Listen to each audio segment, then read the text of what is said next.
ሰላም ጤና ይስጥልን አድማጮቻችን እንደምን ቆይታችኋል? ከልቦ ከቀረበው ትርታ 97.6 FM የዕለተ ሐሙስ የካቲት 5 2018 የትርታ 600 የዜና ሰዓታችን ከአሁን ሰዓት ጀምሮ ለቀጣይ 30 ደቂቃ ከእናንተ ጋር ቆይታ የሚያደርግ ይሆናል። በቆይታችንም ከሀገር ውስጥና ከባህር ማዶ የተውጣጡ ዜናዎችን፣ ስፖርታዊና የቢዝነስ መረጃዎችን አካተን እንዲሁም ደግሞ በዝርዝር የምንመለከተው ርዕሰ ጉዳይ ይኖረናል። እነሱን የምንመለከት ይሆናል። አብራችሁ እንድትቆዩ በአክብሮት እንጋብዛለን። የዛሬውን የትርታ 600 የዜና ሰዓት እየመራው እኔ በፍቅር ግዛቸው አብሬያችሁ ቆይታ አደርጋለሁ። ሀገር ውስጥ ዜናዎችን በማስቀደም እንጀምራለን።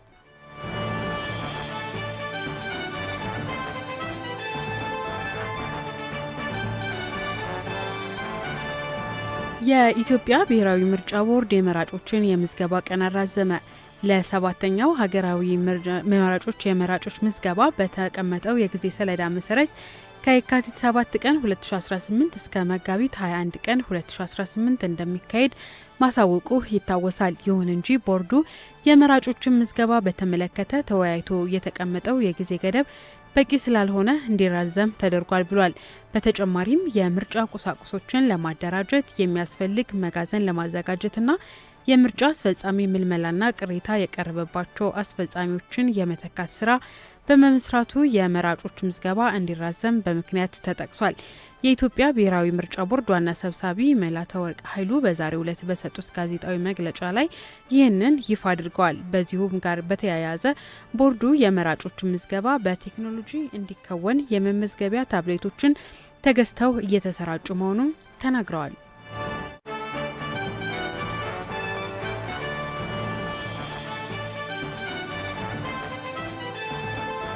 ምርቶችን አመሳስሎ የመስራት ተግባር ላይ በተሰማሩ 5 ድርጅቶች ላይ እግድ መጣሉን የአዲስ አበባ ንግድ ቢሮ አስታወቀ። የአዲስ አበባ ንግድ ቢሮ የቁጥጥር ስራዎች ዳይሬክተር ዮሴፍ አሰፋ በተለይም ለትርታ እንደገለጹት በማህበረሰቡ ላይ የጤናና የኢኮኖሚ ቀውስ የሚያስከትሉና ተመሳስለው የሚሰሩ የምግብና የንጽህና መጠበቂያ ግብዓቶችን በማምረት በህገወጥ ተግባር ላይ የተሰማሩ ተቋማት የቅጣት ውሳኔ ተላልፎባቸዋል ብሏል። ህገወጥ ነጋዴዎች የለውዝ ቅቤ፣ የገበታ ጨው፣ ሳሙናና ሌሎችን የምግብና የንጽህና መጠበቂያ ምርቶችን በህገወጥ መንገድ አመሳስለው ለገበያ እንዲያቀርቡ በተደረገው የክትትልና የፍተሻ ምርመራዎች መገኘታቸውን ነው የአዲስ አበባ ንግድ ቢሮ የቁጥጥር ስራዎች ዳይሬክቶሬት ዳይሬክተር ዮሴፍ አሰፋ ለትርታ የተናገሩት። ይህንን በመቆጣጠርና ተገቢውን የእርምት እርምጃ ለመውሰድም ባለስልጣን መስሪያ ቤቱ በተሰጠው ህግና ስልጣን መሰረት ከማስጠንቀቂያ እስከ ማገድ እርምጃ በመውሰድ እየሰራ እንደሚገኝም አስታውቀዋል። በተጨማሪም ቢሮ በአዋጅ ቁጥር 813/2006 በተሰጠው ስልጣን መሰረት የምርት መመሳሰልን በክትትልና በላቦራቶሪ ምዘና ያረጋገጠ እርምጃ እንደሚወስድ ኃላፊው ገልጿል። ባለፉት 6 ወራት የአዲስ አበባ ንግድ ቢሮ ከአዲስ አበባ መስተዳደር ምግብና መድኃኒት ቁጥጥር ባለስልጣን ጋር በመተባበር በተደረገ የተቀናጀ ክትትል በርካታ ተመሳስለው የተሰሩ ምርቶች ከገበያ እንዲወገዱ መድረጉም ተገልጿል። በተለያዩ አካባቢዎች ስምና ተቀባይነት ያላቸው ምርቶችን በማመሳሰል ለገበያ የሚያቀርቡ አንዳንድ ነጋዴዎች መኖራቸውን በመናገር መሰል ድርጊቶችን ማህበረሰብ ሲመለከትና አጠራጣሪ ሆኖ ከተመለከተ በ8588 ነጻ የስልክ መስመር በመደወል ጥቆማ መስጠት እንደሚቻል አብራርቷል ሲል የዘገበው ባልደረባችን አህመዲን ሸረፋ ነው።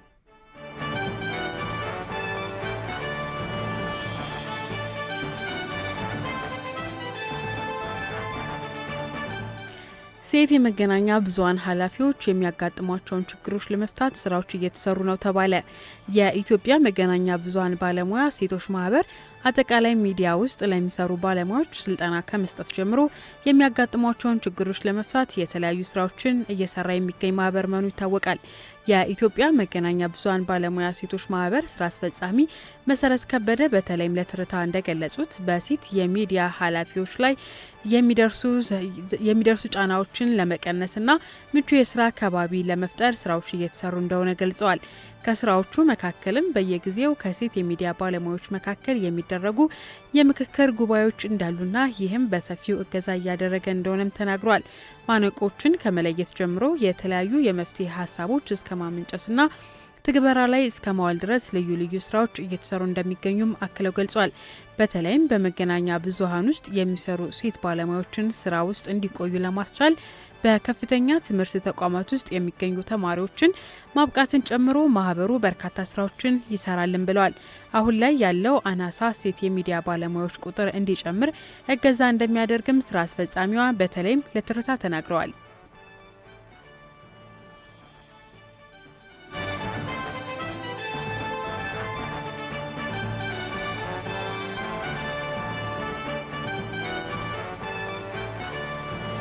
አድማጮች አብራችሁን ስላላችሁ ከልብ እናመሰግናለን። ቀደም ባለው ሰዓታችን እንግዲህ ከሀገር ውስጥ የተውጣጡ ዜናዎች ነበር ወደ እናንተ ያደረስነው።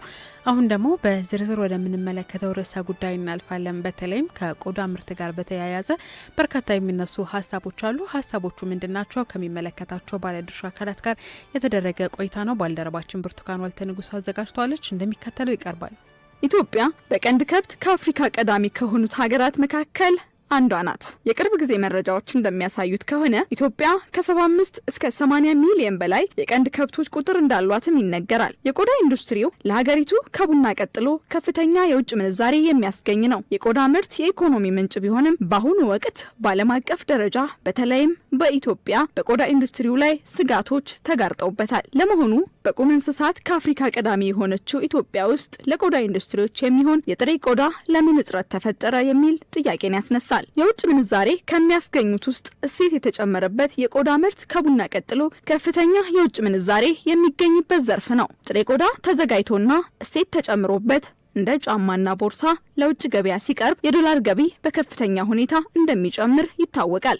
አሁን የታየው የጥሬ ቆዳ እጥረት ግን ይህንን የገቢ ምንጭ አደጋ ላይ ይጥለዋል። የቆዳ ኢንዱስትሪው ከከብት እርባታ እስከ ቆዳ ፋብሪካ ከዚያም እስከ ጫማና ሌሎች የቆዳ ምርቶች ማምረቻ ድረስ ባለው ሰንሰለት ውስጥ የሚሄድ ከሆነ በሚሊዮን ለሚቆጠሩ ዜጎች የስራ ዕድልን ይፈጥራል። ይሁን እንጂ በአሁኑ ሰዓት የጥሬ ቆዳ ወደ ውጭ መላኩ በአምራቾች ትልቅ ስጋት መፍጠሩን የኢትዮጵያ የቆዳ ኢንዱስትሪዎች ማህበር ዋና ጸሐፊ አቶ ዳኛቸው አበበ ተናግረዋል። የጥሬ ቆዳና ሌጦ በተለይ በከብት ቆዳ ያለው ችግር ፋብሪካዎች ባላቸው ካፓሲቲ እንዳይሰሩ ወይም ስራቸው ሙሉ ለሙሉ እንዲያቆሙ እያደረጋቸው ነው። በተለይ ከቅርብ ጊዜ ወዲህ ወደ ውጭ እየወጣ ያለው ጥሬ ቆዳ ምዕራብ አፍሪካ ሀገራት ለምግብነት ይውላል እየተባለ ወደ ውጭ እየወጣ ያለበት ሁኔታ አለ። ያ ነገር ትንሽ ተግዳሮት እየፈጠረ ነው እና ይሄ ነው ችግሩ አሁን ያለው። በጥሬ ወደ ውጭ ቢሄዱ ያለቀላት ቆዳን ፋብሪካዎች፣ አምራቾች፣ ለፕሮዳክት አምራቾች ሊያቀርቡ አለመቻላቸው ያ ተግዳሮት ሆኖ ፍጹም ሊያገኘው አልቻሉም። ያለቀለት ቆዳን ሊያገኙ አልቻሉም ማለት ነው። አዎ ጠይቀናል፣ እንዲፈታ ጠይቀናል። በግለሰብ ደረጃ የሚፈታ አይደለም፣ እንደ ፖሊሲ በሀገር ደረጃ እንዲፈታ ጥረት እያደረገ ነው። በተለይ አሁን በኢንዱስትሪ ሚኒስቴር አማካኝነት ከግብርና ሚኒስቴር የቀረበው ድራፍት አለ። ይሄንኑ ይፈታል ብለን ያለው ግን እዛ ደንብ ውስጥ ጥሬ ቆዳና ሌጦ ኤክስፖርት እንዲደረግ የሚፈቅድ አይነት ነገር ስቴትመንት ገብቷልና ያ ነገር እንዲወጣና ጥሬ ቆዳና ሌጦ ወደ ውጭ የሚላከው ሙሉ ለሙሉ እንዲታገድ ነው የሚፈልገው። ቢሄድ እንኳን ወደ ውጭ ሊወጣ እንኳን ፋብሪካዎች ካላቸው ወይም ከደረሳቸው ቆዳና ሌጦ ለፋብሪካ ግብዓት የማይሆን ነው የሚያምኑበት ብቻ በራሳቸው በፋብሪካዎቹ ወደ ውጭ እንዲላክ እንጂ በሰብሳቢዎች ወይም በሌሎች አማካይነት ወደ ውጭ የሚወጣ ከሆነ ፋብሪካዎች በጣም ከፍተኛ ተግዳሮት ያገኛቸዋል። ይህም ደግሞ ከፍተኛ የኢኮኖሚ በሀገሪቷ ኢኮኖሚ ብዙ ነገር ያዛባል ብለን እናስበው። በኢትዮጵያ ኢኮኖሚ ላይ ትልቅ ድርሻ ያለው የቆዳው ዘርፍን በተመለከተ በርካታ ባለድርሻ አካላት የሚመለከታቸው ሲሆን በቀጥታ የሚመለከተውን በአዲስ አበባ ከተማ አስተዳደር ኢንዱስትሪ ቢሮ የአምራች ኢንዱስትሪ ዘርፍ ኃላፊ አቶ ጳውሎስ ኩሳን ጠይቀናል። ካለን ከከብት ቁጥርና ከእንስሳት ቁጥር አንጻር የምናገኘውን ያህል ቆዳና የሌጦ ውጤቶችን ለሀገር ውስጥ ምርት የሚሆነ ለውጭ ለማድረግ ለመላክ በሚደረገው ሂደት እየመጣ ያለው ለውጥ ከጊዜ ወደ ጊዜ እየጨመረ ሳይሆን እየቀነሰ ነበር። ለዚህም ምክንያት የሆኑት ብዙ ናቸው። በተለይ ቆዳ አቅርቦት ለኢንዱስትሪው የሚቀርበው ቆዳ ጥራት ያለመኖርና በአግባቡ ያለማቅረብ ችግሮች አሉ። እንዲሁም ደግሞ በህገወጥ መልኩ ወደ ውጪ የሚላኩ ቆዳ ስላለ ከዛ አንፃር ለሀገር ውስጥ ገበያ የሚቀርበው የቆዳ ምርት እና ደግሞ ፕሮሰስ ተደርጎ ወይንም እሴት ተጨምሮ ወደ ውጪ የሚላከው አገራችን ማግኘት የሚገባውን ያህል አይደለም፣ ከተማችንን ማግኘት የሚገባውን ያህል አይደለም።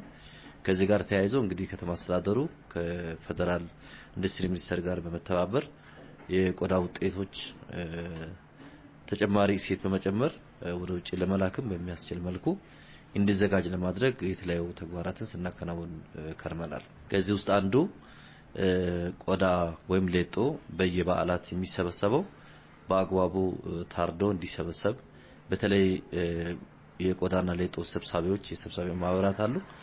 እነኚህ ቆዳውን ወይም ሌጦውን ሰብስቦ በአንድ ቦታ አስቀምጦ ለአምራች ኢንዱስትሪው ፕሮሰስ እንዲያደርጉ ከማቅረብ አንፃር ችግሮች ነበሩ።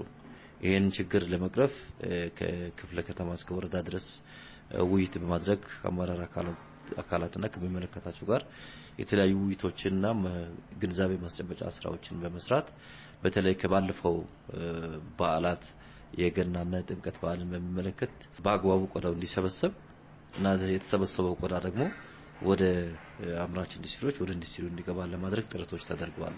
ኃላፊው አክለውም ኢንዱስትሪውን ይበልጥ ለማሳደግ ሁሉም ባለድርሻ አካላት በጋራ በመሆን ከከብት እርባታ እስከ እርድ ክንውን ያለውን ሂደት ማጠናከር እንደሚገባና እሴት የተጨመረበትን የቆዳ ምርት ለዓለም ገበያ ተመራጭና ተደራሽ ለማድረግ አምራቾች የምርት ማሻሻያዎችን ማድረግ እንደሚገባ በመናገር የሀገር ውስጥ ሸማች ማህበረሰብም በሀገሩ ምርት እንዲኮራና እንዲገዛ በአጽንኦት አሳስበዋል።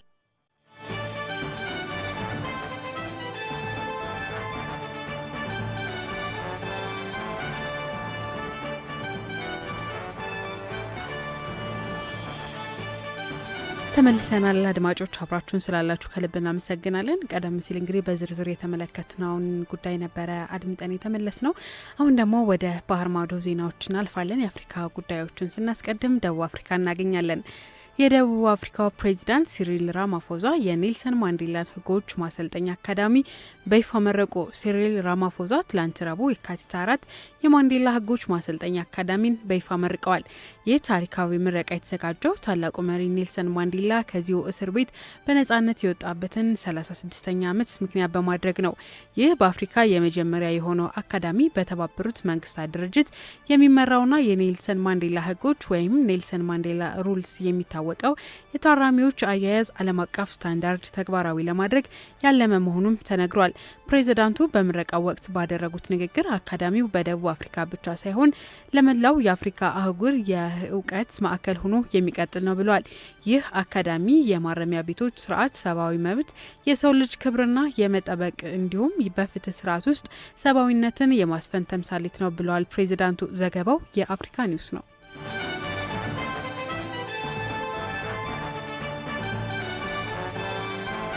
በደቡብ አፍሪካዊቷ የደሴት ሀገር ማዳጋስካርን በመታው ከባድ አውሎ ንፋስ ምክንያት ቢያንስ 20 ሰዎች መሞታቸውን የሀገሪቱ የአደጋ ጉዳዮች ባለስልጣን አስታወቀ።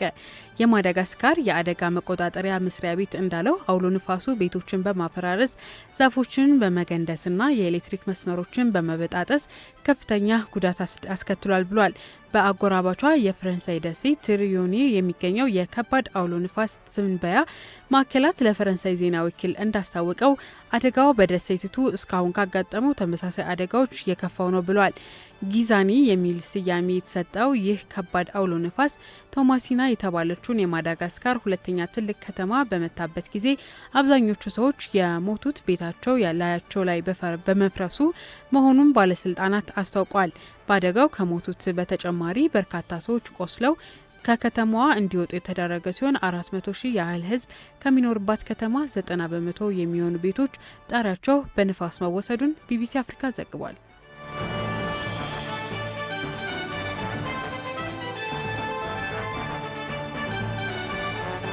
በመጨረሻም በካዛክስታን አዲስ ህገ መንግስት ሊረቅ መሆኑ ተሰማ። የሀገሪቱ ፕሬዚዳንት ካሲም ጆማርት ቶካዮቭ ተፈራረሙበት አዋጅ መሰረት መላው የካዛክስታን ህዝብ በመጪው በወሳኙ ህዝበ ውሳኔ ላይ ድምጽ ይሰጣሉ። ይህ አዲስ ህገ መንግስት በሀገሪቱ የፖለቲካ ታሪክ ውስጥ ትልቅ ለውጥ ያመጣል ተብሎም ይጠበቃል። በአሁኑ ወቅት 2 ምክር ቤቶች ያሏት ካዛክስታን በአዲሱ ህገ መንግስት ወደ 1 ምክር ቤት ሊቀየሩ ማቀዱም ተዘግቧል።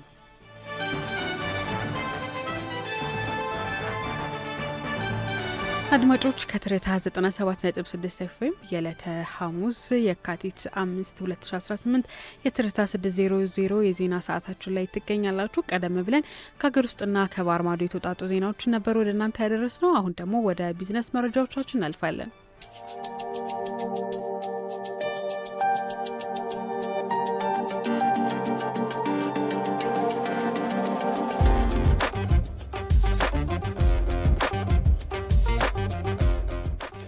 የአፍሪካን የተፈጥሮ ሀብት የእሴት ዕለትን በማሻሻል የአህጉሪቱን የኢኮኖሚ እድገት ማፋጠን እንደሚያስፈልግ የተባበሩት መንግስታት የአፍሪካ ኢኮኖሚክ ኮሚሽን ዋና ጸሐፊ ክላቨር ጋታቴ አሳሰቡ። 48ኛው የአፍሪካ ህብረት የስራ አስፈጻሚዎች ምክር ቤት መደበኛ ስብሰባ ዘላቂ የውሃ ኑረትን ንጽህና ስርዓትን ለአጀንዳ 2063 ስኬት በሚል መሪ ሀሳብ በህብረቱ ዋና መስሪያ ቤት አዲስ አበባ መካሄድ ጀምሯል። በስብሰባው የውጭ ጉዳይ ሚኒስቴር ጌዲዮን ጢሞቲሞስ፣ የአፍሪካ ህብረት ኮሚሽን ሊቀመንበር መሐመድ አሊ የሱፍ፣ የአንጎላ የውጭ ጉዳይ ሚኒስቴርና የስራ አስፈጻሚ ምክር ቤት ስብሰባ ሊቀመንበር አምባሳደር ቴቴ አንቶኒዮና የአባል ሀገራት የውጭ ጉዳይ ሚኒስቴሮች ተገኝተዋል። በዚሁ ጊዜ የተባበሩት መንግስታት የአፍሪካ ኢኮኖሚክ ኮሚሽን ዋና ጸሐፊ ክላቨር ጋታቴ የህብረቱ የውሃ አቅርቦትና ንጽህና አጠባበቅ መሪ ሀሳብ ለአጀንዳ 2063 ስኬት ጠቀሜታ ይኖረዋል ብለዋል። የአፍሪካን እምቅ የመሬት የታዳሽ ኃይል የማዕድንና የተፈጥሮ ሀብት ጸጋዎችን እሴት ሰንሰለት በማሻሻል የአህጉሪቱን የኢኮኖሚ እድገት ማሳለጥ እንደሚያስፈልግም ገልጸዋል።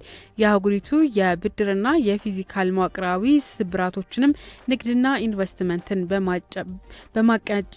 በማቀጨጭ በአፍሪካ እድገት ላይ አሉታዊ ጫና እያሳደረ እንደሚገኝም ተናግረዋል። በዚህም የአፍሪካን የንግድ ኢንቨስትመንት በማሳደግ አስተማማኝ የኢኮኖሚ ምህዳር ለመገንባት በአባል ሀገራት መካከል ጠንካራ ትስስር የተመሰረተ ትብብር ማጠናከር እንደሚኖርባቸውም አስገንዝበዋል።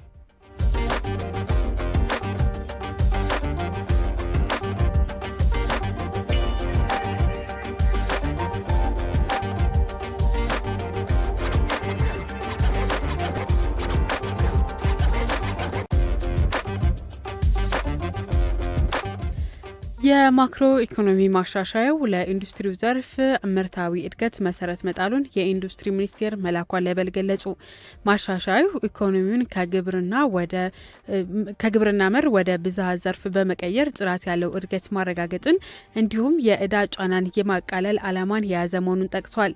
የተሟላ የማክሮ ኢኮኖሚ ማሻሻያው በዋናነት የውጭ ምንዛሬ ተመን በገበያ እንዲወሰን በማድረግ የፊስካልና የገንዘብ ፖሊሲዎችን በማስተካከል እንዲሁም የግል ዘርፉ ተሳትፎ በማሳደግ የሀገሪቱን የንግድ ሚዛን ለማስተካከል ያለመ ነው ተብሏል። የኢንዱስትሪ ሚኒስቴር መላኩ አለበል ከኢዜአ ጋር በነበራቸው ቆይታ እንደገለጹት የማክሮ ኢኮኖሚ ማሻሻያው ላለፉት ዓመታት በኢኮኖሚ ላይ ተጋርጠው የነበሩ መዋቅራዊ ስብራቶችን በመጠገን ተጨባጭ ውጤቶችን ያስገኘ ነው ብሏል። በተለይም አምራች ኢንዱስትሪው ዘርፍ ለገጠሙት ማነቆች መፍታትና ምርታማነት መጨመር ከፍተኛ አስተዋጽኦ ማበርከቱንም ገልጸዋል።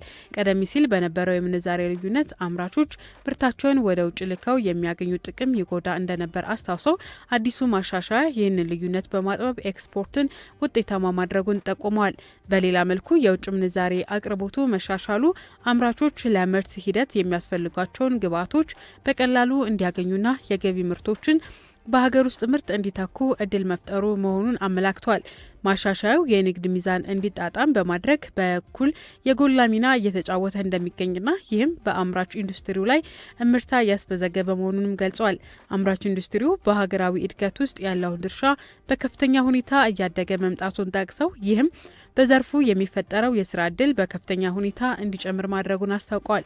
የተሟላ የማክሮ ኢኮኖሚ ማሻሻያው አዲስ የኢንቨስትመንት ፍሰቶችን በመሳብ በኩልም ተጨባጭ ለውጥ እያመጣ መሆኑን ጨምረው ተናግረዋል።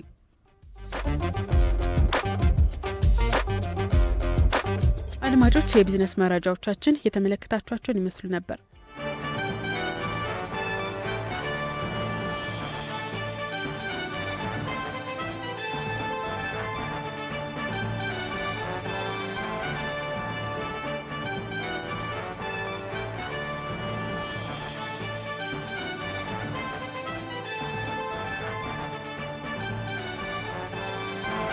አድማጮች አብራችሁን ስላላችሁ ከልብ እናመሰግናለን። ከሀገር ውስጥና ከባህር ማዶ እንዲሁም የቢዝነስ ዜናዎችን ወደ እናንተ አድርሰን ነበረ። አሁን ደግሞ ስፖርታዊ መረጃዎችን የምንሰማበት ሰዓታችን ላይ ደርሰናል። ስፖርታዊ መረጃዎችን ሊያደርሰን ባልደረባችን አበበ ተገኘ እዚህ ስቱዲዮችን ይገኛል። አበበ እንኳን ደህና መጣ። መረጃዎችን መቀጠል ትችላለን። አመሰግናለሁ በፍቅር።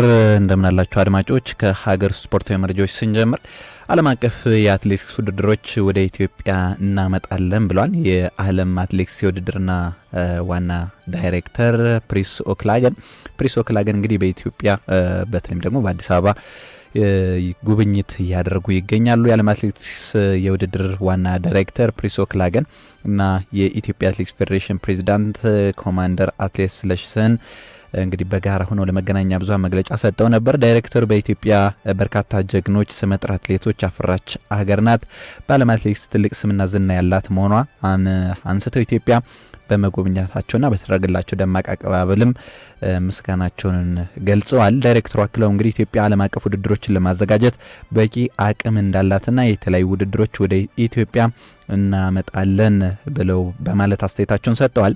ዳይሬክተሩ በተጨማሪም በመገባደድ ላይ የሚገኘው የአዲስ አበባ ዓለም አቀፍ ስቴዲየም የአዲስ አበባና የአቃቂ ቃሊቲን ጨምሮ የተለያዩ በመገንባት ላይ የሚገኙ ስቴዲየሞች እንዲጠናቀቁና ውድድሮችን ለማዘጋጀት ቅድመ ዝግጅት እንዲደረግም ጠይቀዋል።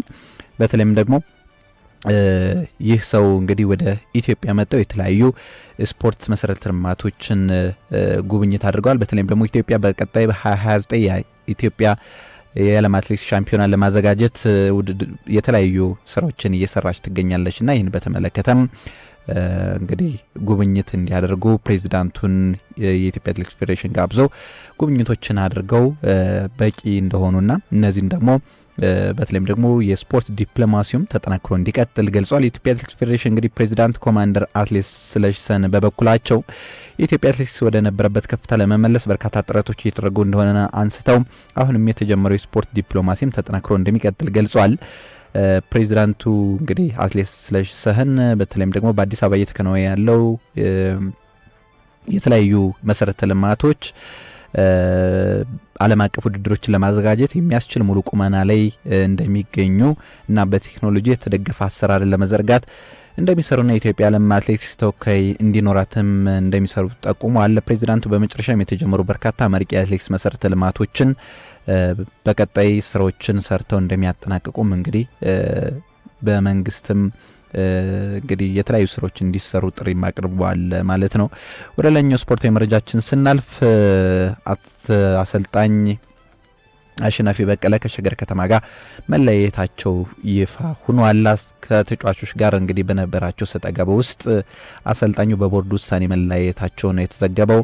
በላይሰንስ ውስንነት የተነሳ እንግዲህ ከከፍተኛ ሊጉ ያሳደገውን አሰልጣኝ በሽር አብደላን ተክተው በፕሪሚየር ሊጉ ያለፉት 19 የሊግ ጨዋታዎችን ሸገር ከተማን የመሩት በፕሪሚየር ሊጉም እንግዲህ አሰልጣኝ አሸናፊ በቀለ በተደጋጋሚ ከተሰጣቸው ማስጠንቀቂያ በኋላ በመጨረሻ ከቡድኑ ተጫዋቾች ጋር በገቡት ሰጣ ገባ የተነሳ በመጨረሻም ከክለቡ አሰልጣኝነት መለያየታቸው ነው የተዘገበው።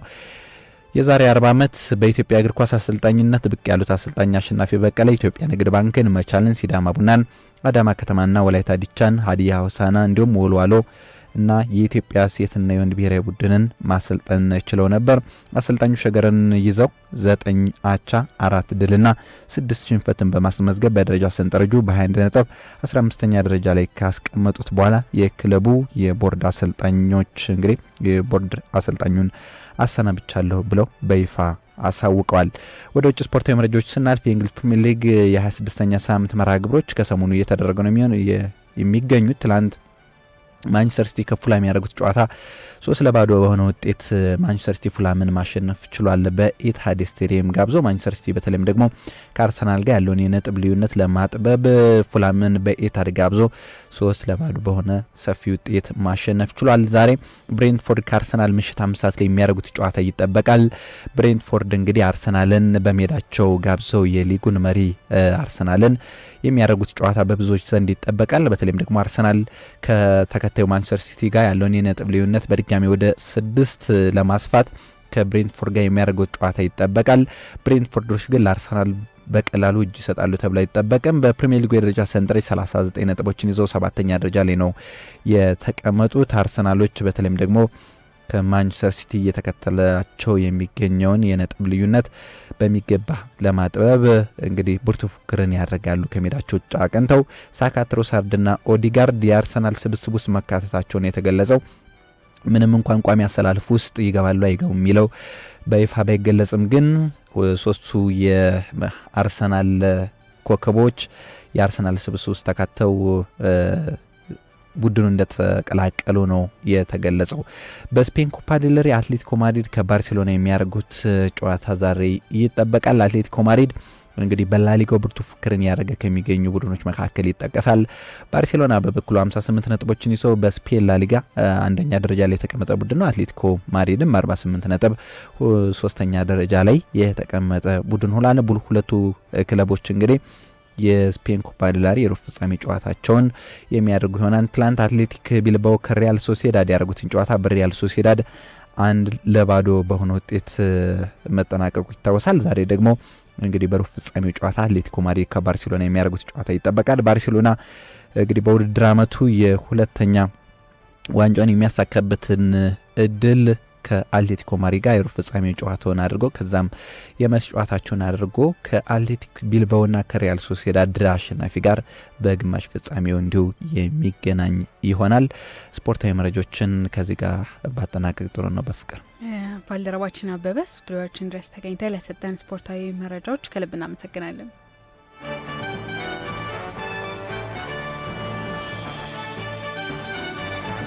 አድማጮች ከትርታ 97.6 ኤፍኤም የዕለተ ሐሙስ የካቲት 5 2018 የትርታ 600 የዜና ሰዓታችን ያደመጣችሁትን ይመስል ነበር። በቆይታችንም ከሀገር ውስጥና ከባህር ማዶ የተውጣጡ ዜናዎችን እንዲሁም ስፖርታዊና የቢዝነስ መረጃዎችን ወደ እናንተ አድርሰናል። የዛሬውን የትርታ 600 የዜና ሰዓት እየመራው እኔ በፍቅር ግዛቸው አብሬያችሁ ቆይታ ሳደርግ መልካም ጊዜ